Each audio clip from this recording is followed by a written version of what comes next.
말씀은 레위기 23장 1절에서 3절 우리 함께 읽겠습니다.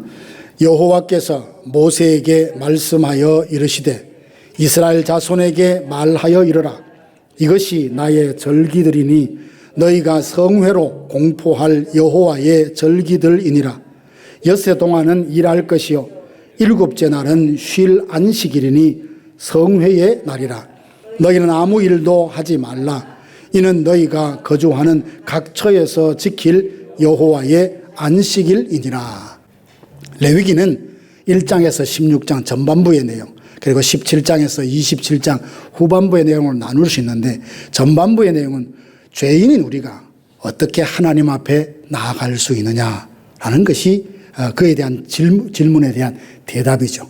우리가 하나님 앞에 나아갈 수 있는 그 길은 바로 피 흘림에 대한 제사를 통해서 주님 앞에 나아갈 수 있다라고 했습니다. 지금 우리가 짐승을 잡거나 피 흘리는 그런 방식으로 제사하지는 않습니다. 하지만 5가지 제사에 담겨진 그 의미가 오늘 우리 예배 가운데 그대로 포함되어질 때 하나님은 우리 예배를 기쁘게 받으신다 말씀을 드렸죠. 번제를 통해서 나 자신을 하나님 앞에 온전히 드린다는 헌신, 소제를 통해서 풍성한 감사, 화목제를 통해서 뭐죠? 서로 나누고 화목함, 그리고 속죄제를 통해서는 우리 자신의 죄사함, 속건제는 배상, 내가 잘못했다면 그 원금에 몇 프로를 더해서 배상하는 책임지는 사랑, 이 모든 의미와 마음 자세를 담아서 하나님 앞에 예배 드릴 때 그 예배가 하나님께 기쁨이 된다, 이 말씀을 드렸습니다. 그러면 죄인된 우리가 하나님께 나아가 구원을 받았어요. 그러면 구원받은 이후 우리는 어떻게 살아가야 할까? 16장에서 27장의 내용이 그 내용을 말합니다. 우리가 어떻게 하나님과 동행할 수 있을 것인가?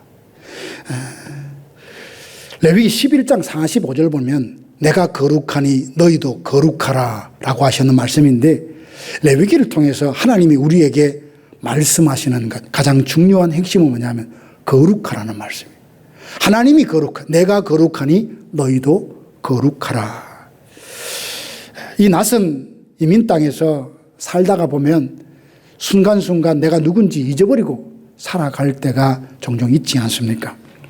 레위기 오늘 23장의 7대 절기는 우리가 어떻게 하나님과 동행하며 살 수 있는지에 대해서 말씀하고 있습니다. 7가지 절기는 오늘 다 본문을 읽지 않았지만 1절에서 3절 보면 뭐부터 나오냐면 안식일부터 나오죠. 고로 7대 7가지 절기는 안식일의 확장이라고 할 수 있어요.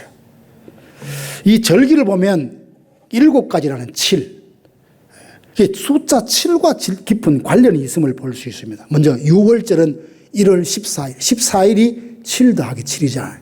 그죠? 그리고 무교절은 7일 동안 지키게 되어 있고, 초실절은 7주절은 7주가 지난 다음, 초실절이 있는 7주가 지난 다음 50일째 되는 날 지키게 되어 있습니다. 이로 보건대 우리의 모든 시간은 하나님이 친히 주관하시며 그 시간 안에서, 주님의 그 주관 아래서 참된 쉼과 평강을 누릴 수 있다는 것을 말합니다. 7가지 절기를 통해서 우리도 한 해를 시작하면서 어떻습니까? 중요한 계획을 하며 살아가잖아요. 하나님도 우리 인생에 하나님과 동행하는 삶을 살기 위해서 이러이러한 것은 꼭 기억하고 지키고 하나님께 예배하라고 우리에게 일러주셨습니다. 7가지 절기를 좀 쉽게 이해하기 위해서 봄과 가을 두 절기로 나누면 됩니다. 먼저 봄에 보면 1월달에 지켜야 되는 3가지 절기가 있습니다. 첫 번째는 6월절 다음 날인 무교절, 그 6월절 다음 날부터 7일 동안 지키는 것이 무교절이죠. 그 다음에 무교절 기간 안에 안식 후 첫날 바로 초실절을 지킵니다. 그래서 봄 1월 달에는 6월절, 무교절, 초실절을 지켜요. 가을에 7월 달이 되면 3가지 절기를 지키는데 7월 1일에 나팔절, 7월 10일에 대속죄일, 7월 15일부터 21일까지 7일 동안 초막절을 지킵니다. 그리고 그 가운데 3월 초에 뭘 지키느냐? 오순절.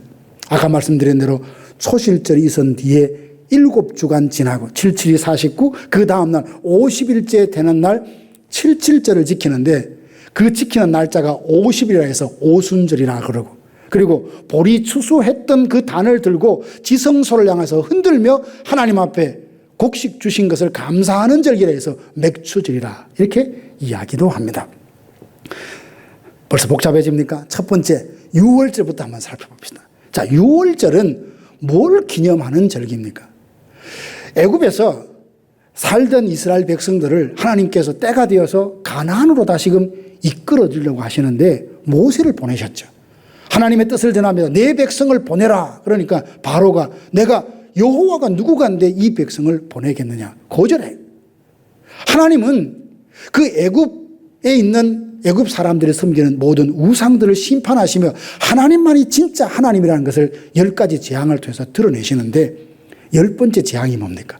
애굽에 난 장자들이 다 죽는 겁니다. 사람의 첫 아들뿐만 아니라 짐승의 첫 새끼까지 다 죽습니다. 그 재앙에서 면제받을 수 있는 방법은 오직 하나, 하나님께서 말씀해 주신 대로 어린 양을 잡아가지고 그 피를 문설주와 임방, 그러니까 문틀에다가 바른다라고 생각하시면 돼요.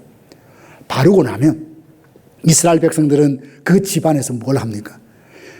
1년 된 어린 양을 잡아서 고기를 구워 먹고 쓴나물과 누룩이 없는 떡을 허리에 띠를 띠고 신발을 신고 급하게 음식을 먹으며 그 밤을 보냅니다.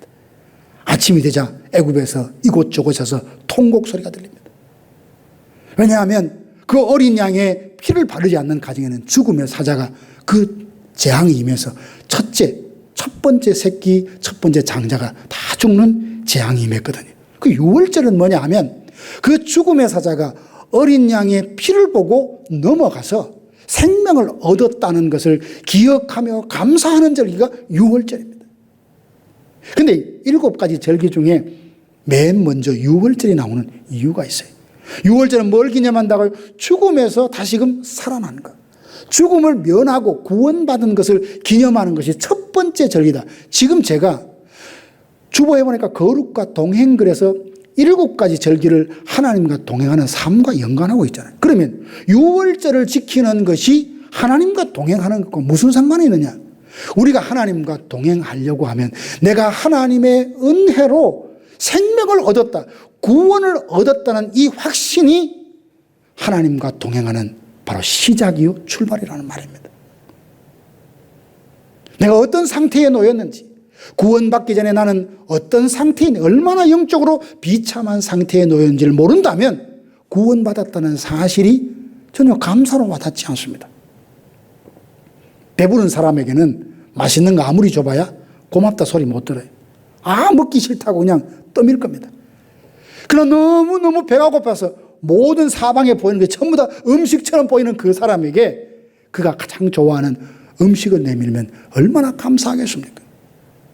6월절을 지키면서 하나님께서 이스라엘 백성들 마음에 기억하고 되새기기를 원했던 건 뭐냐면 애굽의 종로로 하던 그들이, 그 비참한 지경에 있던 그들이 죽음의 사자에서 다 생명을 잃을 수밖에 없는 그 상황에서 어린 양의 피를 보고 죽음의 사자가 넘어가서 생명을 얻었다는 것에 대한 감격과 감사와 이 기쁨을 하나님께 노래하고 제사하고 예배하기를 원하셨던 겁니다.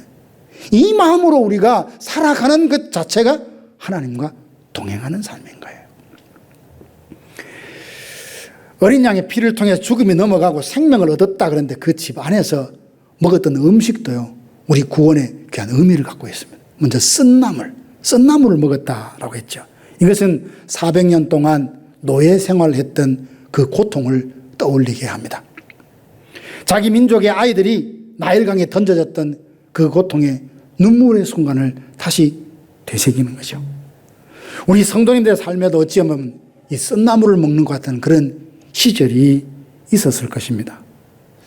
이민 왔다는 그 자체, 이 낯선 땅에서 발붙이고 살아가야 된다는 그 삶의 순간순간들, 얼마나 눈물이 많고 내일은 어떻게 살까 걱정하며 염려했던 순간이 얼마나 많았습니까?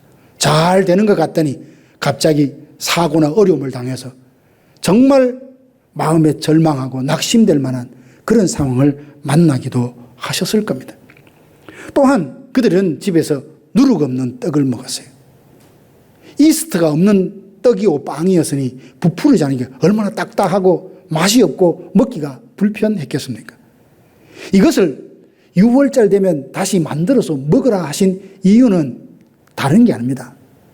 그때 당시에 애굽을 떠나올 때에 너무나 지금 급하게 그 땅을 떠나야 했기 때문에 이스트를 통해서 빵을 부풀려고 해서 만들 시간적인 여유가 없었습니다. 그래서 그만큼 긴박했던 그 상황을 떠올리게 하기 위해서 누룩 없는 떡을 먹으라고 말씀하셨고, 또 하나는요, 누룩이 상징하는 것이 부패와 죄와 상관이 있는 거거든요. 누룩 없는 떡을 먹으라 하시면서 그 유월절을 지내면서 순결한 삶을 살아야 되겠다는 새로운 다짐을 하게 하셨던 겁니다. 이 모든 것 중심에는 흠없고 1년 된 어린 양의 희생이 있었던 겁니다.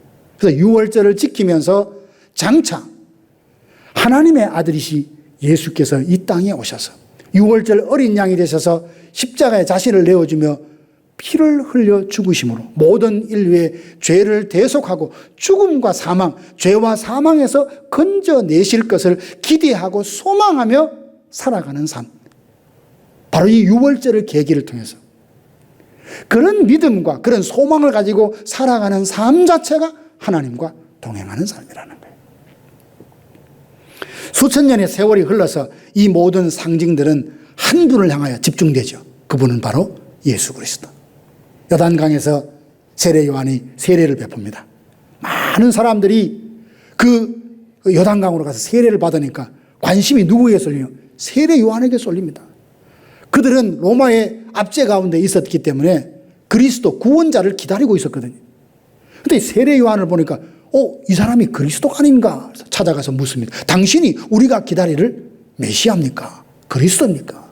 라고 말하자 세례 요한은 나는 그리스도가 아니라고 말하며 내 뒤에 오시는 이는 불과 성령으로 세례를 주실 분이라 라고 말하면서 예수님이 세례받으러 오시자 예수님은 어떻게 소개합니까? 보라, 세상 죄를 지고 가는 하나님의 어린 양이라 말씀하셨어요. 예수님이 3년의 공생애를 끝내고 십자가에 달리신 그때가 언제죠? 유월절이란 말이에요. 그 예수님은 유월절 어린 양으로 이 땅에 오셔서 피 흘려 십자가에 죽으심으로 모든 인류를 대속하는 진정한 그리스도 구원자가 되셨던 거죠. 사도 요한은 이 유월절의 영적인 의미를 더욱 깊이 보여주기 위해서 요한복음 3장에서 예수님과 만나는 한 사람을 소개하고 있어요. 그가 누군가 하면 니고데모였어요. 니고데모는 유대의 관원이었고 그리고 바리새인이었고 최고의 학자였습니다. 그런데 니고데모가 밤중에 예수님을 찾아갑니다.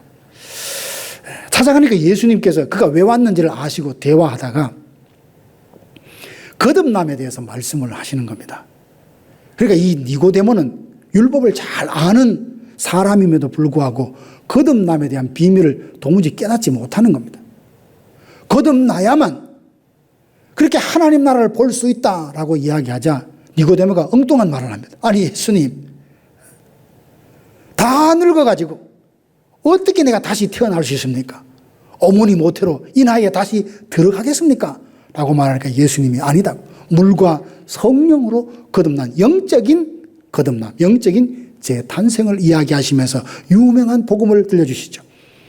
하나님이 세상을 이처럼 사랑하사 독생자를 주셨으니 누구든지 저를 믿는 자마다 멸망치 않고 영생을 얻게 하려 하심이라. 이 귀한 복음이 처음 누구에게 들려주신 말씀? 니고데모에게 주신 말씀이에요. 예수님은 분명히 말씀하셨어요. 물과 성령으로 거듭한 자, 거듭난 자, 예수 그리스도를 나의 주 나의 하나님으로 받아들여서 영생을 얻은 자가 진정 거듭남이라 라고 말씀해 주셨습니다. 이것이 바로 신약의 유월절날 있었던 일입니다. 사도 요한은 그 절기에 맞춰서 니고데모와의 대화 가운데 거듭남을 이야기하면서 유월절을 지키면서 우리가 어떤 상태에서 구원을 받았는지를 생각하며 그 감사를 잊어버리지 말고 날마다 그 감사함 가운데 구원의 기쁨과 즐거움 가운데 살아가라. 이것이 하나님과 동행하는 삶의 비결이라고 이 절기를 통해서 말씀해 주고 계십니다. 여러분 살면서 내가 얼마나 은혜와 복을 받은 사람인지 새삼 놀라며 감사하다 이렇게 느낄 때가 삶에 얼마나 자주 있습니까? 이번 주도 얼마 전에 아내가 저보고 그러더라고요. 당신 정말 하나님의 은혜 많이 받은 거 알고는 있냐고. 나 안다고. 안다고 말했지만 정말 하나님의 은혜 주신 것을 깊이 감사하며 구원의 즐거움을 24시간 삶에 깨어 있을 때 의식이 있는 순간 그 마음 그 감사를 갖고 사느냐? 그렇지 않은 것 같아요. 때로는 힘들면 원망할 때도 있고 불평할 때도 있고 그 구원의 즐거움을 잃어버릴 때도 있고 에베소 교회처럼 주님을 향한 처음 사랑을 잃어버리고 살 때도 있죠. 그때 다시 이 말씀을 생각하며 6월절의 그 의미를 다시 떠올린다면 내가 어떤 상태에서 구원받았냐. 아무도 케어하지 않고 아무도 돌보지 않고 모두가 저 자식은 짐이다 라고 생각하고 멀리하려 할 때 하나님은 그럼에도 불구하고 너는 내 아들이다 말씀해 주시고 나는 너와 함께 하나님의 그 귀한 뜻을 이루리라 하시며 그 수많은 시간 동안 길을 내시고 광야와 같은 삶을 살아갈 때 물이 솟아나게 하시고 하늘을 열고 만나를 쏟아보게 하셔서 늘 넘치는 최고의 갑부로는 살지 않았지만 부족함 없이 살게 해준 거 생각하니까 너무너무 감사하다는 거예요. 이 감사함을 가지고 살아가는 것이 6월절의 정신을 가지고 주님과 동행하는 삶인 줄로 믿습니다. 여러분의 마음 가운데도 이 감격, 이 구원의 기쁨, 감사를 가지고 하루하루 살면 주님 나와 동행하신다. 그 고백을 할 수 있는 우리 모두가 될 수 있기를 바랍니다. 두 번째는 무교절이에요. 무교절. 무교. 그러니까 이스트가 없는 누룩이 없는 떡을 먹는 절기죠. 이 무교절은 한 주간 동안 7일 동안 지내게 되어 있는데 이건 어떤 의미냐. 6월절이 예수님의 희생과 죽음을 말한다면 이 무교절은 주님을 닮아가는 성화의 과정을 말하고 있습니다. 이스라엘 백성들은 무교절이 오기 전에 집안 샅샅이 뒤지면서 누룩을 싹 청소한답니다. 가장은 등불을 켜고 아주 집안 구석구석을 살피며 누룩 한 조각이라도 없도록 그 깃털로 다 쓸어가지고 담아서 왜 그런지 모르겠습니다. 하여튼 나무 숟가락에 담아가지고 불을 다 태운대요. 집안 청소를 깨끗이 해서 누룩과 곰팡이가 없는 그런 상태에서 무교절을 지킨다고 해요. 왜 이토록 철저하게 누룩을 제거하게 했을까? 누룩 없는 떡, 이 무교봉은 고난을 상징하는 떡 아닙니까? 신명기 16장에 보니까 이 떡을 고난의 떡이라고 부르면서 애굽에서 고통받았던 시절과 급하게 탈출했던 다급했던 그 상황을 잊지 말라라고 명령을 하십니다.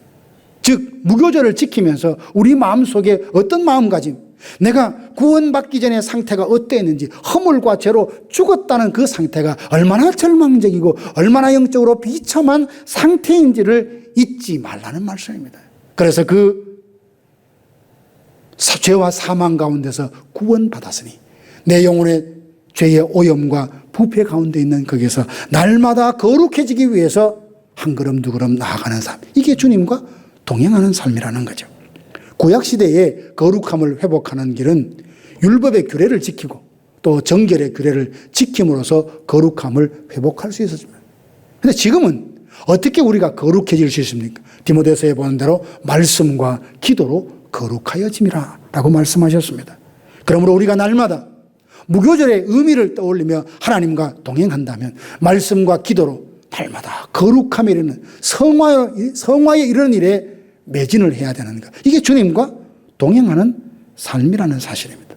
사랑하는 성도 여러분, 그리스도께서 우리의 6월절의 양이 되어 주셨기에 우리는 더 이상 죄의 노예로 살지 않을 수 있게 되었습니다. 무교절은 우리 구체적으로 도전합니다. 우리 마음 깊은 곳에 나도 모르게 숨겨놓은 묵은 누룩들은 없는지, 반복되는 혈기와 용서하지 못하고 품고 있는 누군가를 향한 앙금, 음란하고 세속적인 생각의 이런 누룩들, 하나님보다 세상을 더 의지하며 살아가는 교만의 누룩을 다 때를 벗겨내야 됩니다.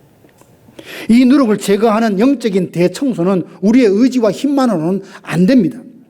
매일 하나님의 말씀이라는 밝은 촛불을 두고 내 영혼을 환히 비춰야 하고, 그리고 성령의 세미한 음성이라는 부드러운 깃털이 우리의 죄를 지적할 때 즉각적으로 회개함으로써 예수 그리스도의 십자가 앞에 남김없이 내려놓고 다 태워야 합니다.